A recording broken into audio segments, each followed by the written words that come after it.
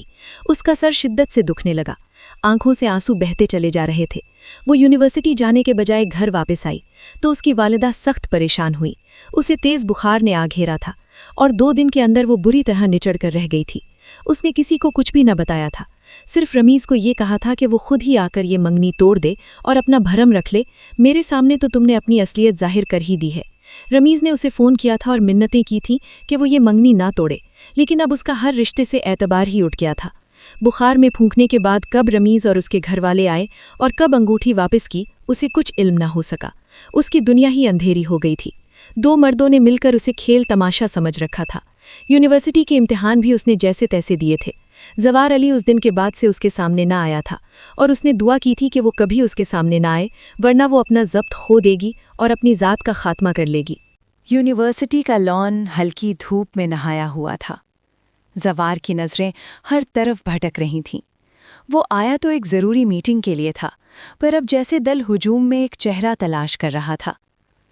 کہاں ہو تم حیا؟ تھک ہار کر وہ وہیں بینچ پر بیٹھ گیا۔ اسے اچانک سامنے سے رمیز آتا دکھائی دیا۔ وہ مسکرا کر زوار کے قریب آیا۔ میں آپ کا شکریہ ادا کرنا چاہتا ہوں۔ آپ نے مجھے جو سیکیورٹی دی وہ میرے لیے بہت معنی رکھتی ہے۔ زوار کی بے صبری سے اس کی بات کاٹ دی۔ شکریہ چھوڑو رمیز، مجھے یہ بتاؤ حیا کہاں ہے؟ رمیز کے چہرے کی مسکراہٹ مدھم پڑ گئی۔ وہ جا چکی ہے، اور ہاں، اس نے مجھ سے منگنی بھی توڑ دی ہے۔ زوار کے دل میں جیسے کسی نے روشنی کی کرن اتار دی۔ اس نے ایک لمحے کو آنکھیں موند کر خوشی کے ایک خاص لمحے کو محسوس کیا، پھر بنا کچھ کہے تیز قدموں سے یونیورسٹی سے باہر نکل گیا۔ زوار حیا کے گھر کے دروازے پر کھڑا تھا۔ دروازے پر بڑا سا تالا لگا ہوا تھا۔ گلی سنسان تھی۔ اس کے دل کی دھڑکن تیز ہو گئی۔ کانپتے ہاتھوں سے اس نے موبائل نکالا اور حیا کا نمبر ملایا۔